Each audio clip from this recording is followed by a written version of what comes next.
بسم اللہ الرحمن الرحیم. بہت شکریہ غم صاحب آپ کے وقت کا. آپ کی اسٹڈی میں ایک دفعہ پھر ہم حاضر خدمت ہیں. کچھ سوالوں کے جوابات چاہتے ہیں آپ سے. غم صاحب آپ کے علم میں ہے کہ بیت المقدس اور مسجد اقصی مسیحی ہوں، یہودی ہوں یا مسلمان ہوں، تینوں کے لیے ایک مقدس اور قابل احترام جگہ ہے. لیکن ہمیں دیکھتے ہیں کہ جدید دنیا کی تمام علم و دانش، فہم و فراست اور بصیرت اس مسئلے کا کوئی قابل عمل حل تلاش کرنے میں ناکام رہے ہیں کہ یہاں پر لوگ کیسے رہیں اور یہ جو مقدس مذہبی مقامات ہیں ان پر کس کی حاکمیت قائم ہو. تو سوال میرا آپ سے یہ ہے کہ ایک نقطہ نظر یہ ہے کہ یہ مسئلہ اس وقت تک حل نہیں ہو سکتا جب تک وہ مذہبی تصورات حل نہ ہو جو دونوں مذاہب کے درمیان موجود ہیں. تو یہ بتائیے کہ اس سرزمین کی مذہبی حیثیت کیا ہے یہود کے نقطہ نظر کے مطابق اور مسلمانوں کے نقطہ نظر کے مطابق؟ آپ کی اس پہ کیا رائے ہے؟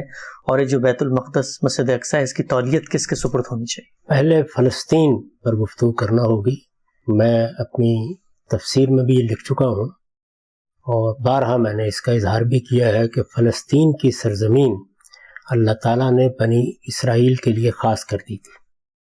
دوسرے لفظوں میں کہیے اپنے لیے خاص کر دی تھی.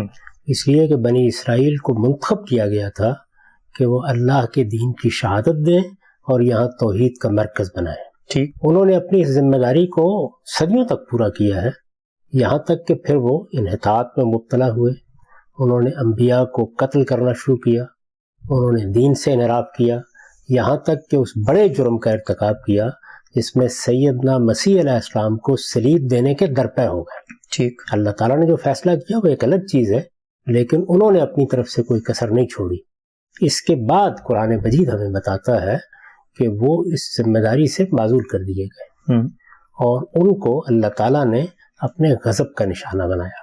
ان کے بارے میں یہ اعلان کر دیا گیا کہ اب مسیح کے ماننے والے، مسیح کے نام لیوا ہمیشہ ہمیشہ کے لیے قیامت کے دن تک ان پر اپنا سیاسی تفوق قائم کیے رکھے. ٹھیک. قرآن مجید کے الفاظ ہیں کہ جائل الذین تبعوک فوق الذین کفروا الی یوم القیامہ. اس وجہ سے اب مذہبی یا دینی لحاظ سے ان کا کوئی حق اس سرزمین پر قائم نہیں ہوتا، کیونکہ وہ حق اللہ نے دیا تھا اور اللہ ہی نے لے لیا. اللہ تعالیٰ نے دیا تھا، اللہ تعالیٰ نے یہ زمین ان کے لیے خالی کرائی تھی، اللہ تعالیٰ نے اس کا اقتدار انہیں بخشا تھا.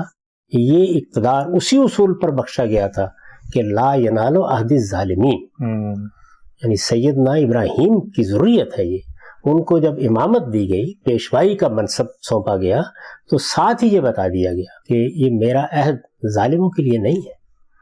یہ بات البتہ بالکل صحیح ہے کہ اللہ تعالیٰ نے قرآن مجید میں یہ اعلان کر رکھا ہے کہ اوفو بعہدی اوف بعہدکم، تم میرے عہد کو پورا کرو، میں تمہارے عہد کو پورا کروں گا. یہ عہد اب ہے کیا؟ وہ اللہ کے پیغمبروں کی تائید کریں، سیدنا مسیح علیہ السلام پر ایمان لائیں، محمد الرسول اللہ کی دعوت کو قبول کریں، تو اللہ تعالیٰ کی عنایت کے پھر مستحق ہو سکتے ہیں. صحیح. لیکن یہ سب کچھ جو کچھ میں نے بیان کیا یہ ہفتہ خواں ہے، اسے اب کون طے کرے گا؟ تو اس وجہ سے اللہ تعالیٰ کی طرف سے تو یہ بات واضح کر دی گئی ہے کہ ان کا اب یہاں کوئی حق نہیں ہے. صحیح. یعنی مذہبی بنیاد پر کوئی حق نہیں. ٹھیک. اس پس منظر میں کوئی حق نہیں ہے جس میں یہ سرزمین اللہ تعالیٰ نے اپنے لیے خاص کر کے ان کو دے دی تھی. درست. اس کے بعد اب ظاہر ہے کہ دوسرا سوال پیدا ہوتا ہے کہ مسلمانوں کا کیا حق ہے. تو مسلمانوں کے بارے میں بھی یہ سمجھ لینا چاہیے کہ اللہ تعالیٰ نے سرزمین عرب کو یعنی جزیرہ نما عرب کو تو اپنے لیے خاص کیا ہے، قیامت تک کے لیے اپنے لیے خاص کیا ہے. اور بنی اسماعیل سے یہ کہا ہے کہ اس سرزمین میں اب کوئی دوسرا دین نہیں ہوگا. لا یجتمع فیہ دینان. رسالت میں آپ صلی اللہ علیہ وسلم نے اس کو خالی کرایا ہے تمام دوسرے ادیان کے ماننے والوں سے. قرآن مجید نے اس کا حکم دیا یکون الدین کلہ للہ. صحیح. اس کے تحت رسول اللہ صلی اللہ علیہ وسلم نے اس سرزمین کو خالی کرا لیا. جو کچھ لوگ رہ گئے تھے وہ خلفائے راشدین کے زمانے میں یہاں سے نکال دیے گئے. اب یہ سرزمین قیامت تک کے لیے اللہ تعالیٰ نے اپنی توحید کے مرکز کے ساتھ خاص کر لی ہے اور مسلمانوں کو یا امت مسلمہ کو یا بنی اسماعیل کو یہ ذمہ داری دی ہے کہ وہ اس سرزمین میں اللہ کے دین کی گواہی دیں. صحیح. اور یہ اعلان بھی کر دیا ہے کہ جس طرح بنی اسرائیل اس ذمہ داری پر فائز کیے گئے تھے اسی طرح بنی اسماعیل اس ذمہ داری پر فائز کیے گئے ہیں. اس کے بعد رسالت میں آپ صلی اللہ علیہ وسلم کے اتمام حجت کے نتیجے میں یہ جو باقی علاقے ہیں گرد و پیش کے یہ بھی مسلمانوں نے فتح کر لی. یہ گویا نافلۃ لہم تھے، اضافی ان کو ملے، یعنی ایک اللہ کی اور عنایت. مسلمان جب تک اللہ کے عہد پر قائم رہے ان کی عملداری بھی ان پر قائم رہی. جس طرح یہود کے بارے میں یا بنی اسرائیل کے بارے میں یہ ہے کہ لا ینال عہد الظالمین، اسی طرح مسلمانوں کے بارے میں بھی یہی ہے کہ لا ینال عہد الظالمین. تو اگر وہ علاقے مسلمانوں سے چھن گئے ہیں تو مسلمانوں کو غور کرنا چاہیے کہ کیوں چھن گئے ہیں. ان کے اوپر اس طرح کا کوئی مذہبی استحقاق نہیں ہے. مذہبی استحقاق اگر ہے تو وہ سرزمین عرب یا جزیرہ نما عرب پر ہے، اور جلیل القدر اہل علم کا یہی موقف رہا ہے. ایک کہا جاتا ہے قبلہ اول سیدنا عمر کے دور میں فتح ہوا، تو وہ قبلہ جو مسلمانوں کا یا اللہ کے ماننے والوں کا قبلہ اول تھا، اس سے کیسے دستبردار ہوا جا سکتا؟ یہ دو الگ الگ باتیں ہیں. دیکھیے کہ فلسطین کی سرزمین، اس لیے میں نے بات اس سے شروع کی. فلسطین کی سرزمین پر برطانیہ عظمیٰ کا قبضہ ہو گیا تھا. اس زمانے میں قبضہ ہوا تھا جب قبضہ ہو جانا ایک علاقے کے دوسری کسی قوم کو منتقل ہو جانے کی جائز صورتحال تھی، لیکن انہوں نے اس کو مستقل طور پر اپنے قبضے میں نہیں لیا. اقوام متحدہ نے، جمعیت اقوام نے ان کے انتداب میں دے دیا. اس کے بعد بین الاقوامی قانون کے تحت اقوام متحدہ نے ایک فیصلہ کیا، تو فلسطین کی سرزمین میں اب بین الاقوامی قانون کا فیصلہ وہی ہے. اس فیصلے کو میرے نزدیک فلسطینیوں کو مان لینا چاہیے تھا. انہوں نے نہیں مانا. جو کچھ ان کو مل رہا تھا آج اس سے بہت کم بھی ملنا ممکن نہیں رہا. وہ فیصلہ کیا تھا؟ اسرائیل کے حدود طے کر دیے گئے تھے، یہود کی ایک سلطنت قائم کر دی گئی تھی، اور یروشلم کے بارے میں یہ تھا کہ وہ کھلا شہر ہوگا.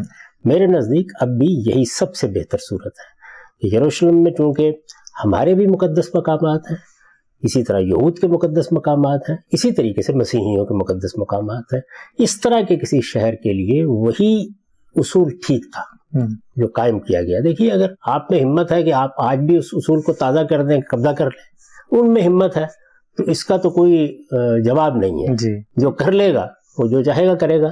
لیکن اگر آپ بین الاقوامی قانون اس وقت جس جگہ پہ کھڑا ہے کہ کسی قبضے کو بھی قبول نہیں کیا جائے گا، تو ظاہر ہے کہ پھر جو فیصلہ ہوگا اس فیصلے کو آپ اچھا سمجھیں، آپ غلط سمجھیں، اسی کو قبول کرنا چاہیے. اس کے تحت اس کو کھلا شہر ہونا چاہیے، اسی پر اصرار کرنا چاہیے. یہی اصولی موقف ہے، اور اس کو حاصل کرنے کے لیے پرامن جدوجہد بھی جاری رکھنی چاہیے. پرامن جدوجہد، ہر حال میں پرامن جدوجہد. اب اس کے بعد ہے وہ 3 مقدس مقامات. ان کی تولیت ہر اس گروہ کے پاس ہونی چاہیے جو انہیں مقدس سمجھتا ہے. یعنی اگر ہیکل سلیمانی کی کوئی جگہ ہے، وہ اس کو دوبارہ تعمیر کرنا چاہتے ہیں، ان کا پورا حق ہے. اس کی تولیت انہی کے پاس رہنی چاہیے، اس کو چھیننے کا کسی کو حق نہیں ہے. اسی طرح مسجد اقصیٰ وہ ہم نے بنائی ہے، مسلمانوں کی تعمیر کردہ ہے، اس کو اسی طرح مسلمانوں کے تصرف میں ہونا چاہیے. مسلمانوں کے متولی کی حیثیت سے خدمات انجام دینی چاہیے. مسیحیوں کے جتنے مقامات ہیں ظاہر ہے وہ بھی کم نہیں ہیں وہاں، ان کی تولیت مسیحیوں کے پاس ہونی چاہیے. تو کھلا شہر ہونے کا مطلب یہی ہے. میں اسی کی تائید کرتا ہوں. لیکن اگر ایک مقام پہ دونوں کا یہ دعویٰ ہو کہ یہاں پر وہ یہ کہیں کہ ہیکل کے آثار موجود ہیں، ہم کھود کے تلاش کر کے تعمیر کرنا چاہتے ہیں، اور مسلمانوں کا اس پہ دعویٰ، تو اس کا پھر حل کیا ہو؟ اس کے لیے عالمی عدالت موجود ہے. جب آپ ایک عالمی نظم قائم کرتے ہیں تو پھر آپ کو غلط یا صحیح اس کی طرف جانا ہوتا ہے. میں اپنے ملک کی عدالتوں پر 10 اعتراضات کر سکتا ہوں، لیکن اگر کوئی اس طرح کا معاملہ ہوگا تو پھر ہم وہیں جائیں گے. اس کے لیے ظاہر ہے انہیں اپنا مقدمہ ثابت کرنا ہوگا کہ ہماری مسجد یہاں تھی یا ہمارا ہیکل یہاں تھا. اس کے لیے یہ تاریخی شواہد ہیں، یہ چیزیں ہیں. اگر ان کے حق میں فیصلہ ہو جاتا ہے اچھی بات ہے، لیکن ہمیں بھی حق حاصل ہوگا کہ ہم اپنا مقدمہ پیش کریں. بالکل. ان کے اعتراضات دور کریں. اگر ان کا کوئی دعویٰ ہے اور ہمارے نزدیک غلط ہے تو اس کا ابطال کریں.